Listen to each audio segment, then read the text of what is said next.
Minimum wage na abot sa mahigit 90,000 pesos kada buwan. Isa po yan sa mga pang-engganyo ng Finland na nangangailangan ng mga skilled worker, nursing staff, caregiver at iba pang manggagawa. At depende po sa kita, pwede pa isama roon ang pamilya ng OFW. Saksi, si JP Soriano.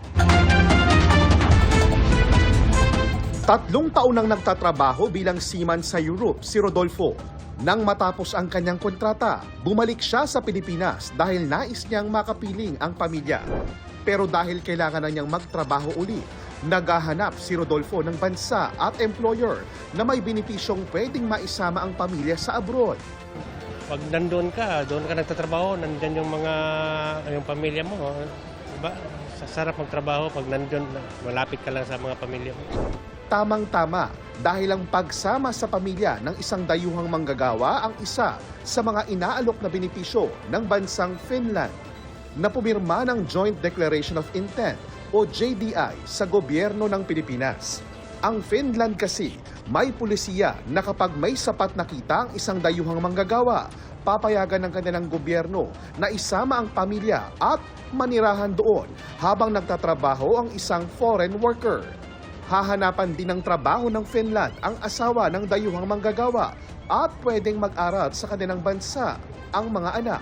For Finland, it's important that for those workers who would like to come with their families, it's also possible, and we try to help to find a work for the spouses as well, and then they can get also children to Finland and to school if they like it that way.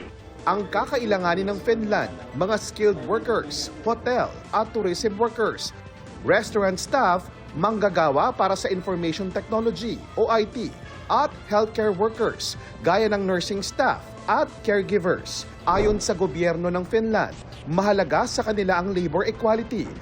Kaya kahit ibang lahi, pare-pareho ang minimum wage na naglalaro sa 1,600 euros o mahigit 90,000 pesos pataas kada buwan o higit pa, depende sa uri ng trabaho at industriya.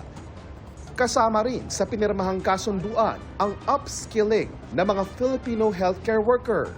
One can come in, let's say, as a caregiver or nurse assistant and be upgraded from there in Finland. So this is something that is also suited to our healthcare demands here in our very own country.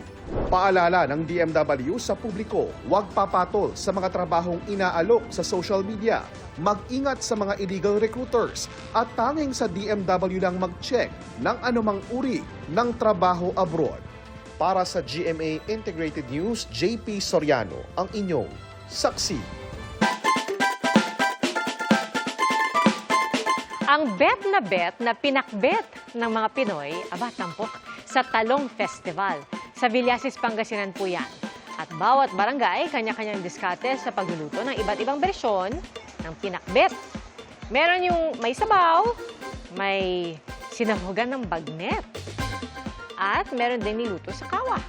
Extra special pa dahil sa bagong ani ang mga ginamit na sangkap gaya ng kalabasa, okra at ang tatak Villasis na talong. Nagbuga ng makapal na usok ang Mount Ibu sa Indonesia matapos itong sumabog. Tinatingnan sa 4 na kilometro ang taas ng ibinugang usok. Ayon sa Volcanology Agency ng Indonesia, tumagal ng 2 minuto ang pagsabog. At dahil dito inilikas ang libo-libong residente sa paligid ng bulkan.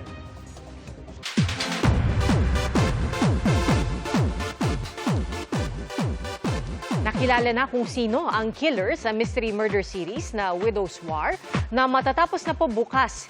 Ikinagulat ng mga taga-subaybay na si Jericho na ginagampanan ni Royce Cabrera ang mastermind sa pagpatay sa Palacios Estate. Pero may mga sikreto pa raw na mabubunyag. At sabi ng isa sa mga bida nitong si Carla Abellana. Pag-amin pa niya, pinakamahirap sa ginampanan niyang role ang karakter ni George. Sa Fast Talk with Boy Abunda na pag-usapan ng love life ni Carla, handa na nga ba siyang ma-in love ulit? I believe it's very possible. I mean, let's sabihin naman po na anything is possible. Correct. But like I said ko kanina po, magsusurrender po ako kay God. Mas magtitiwala po ako kay God this year. So let's see what He has in store for me.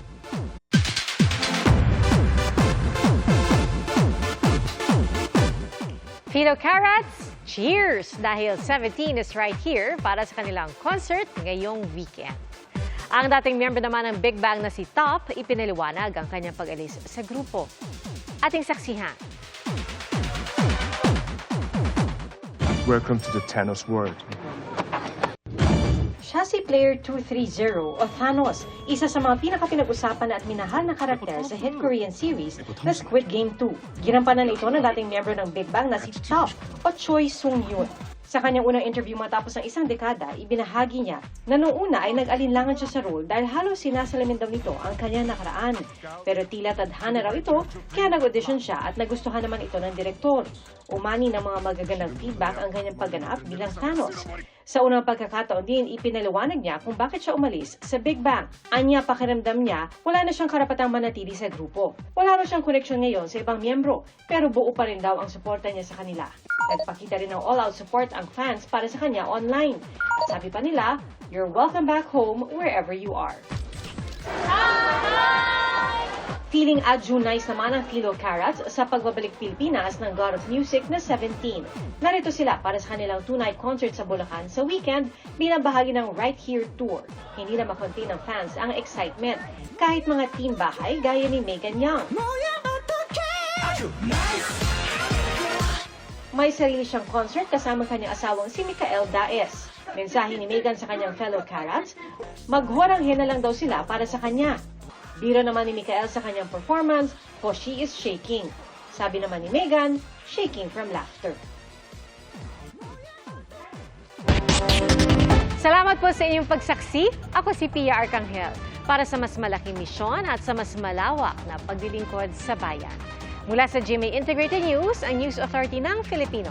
Hanggang bukas, sama-sama po tayong magiging saksi!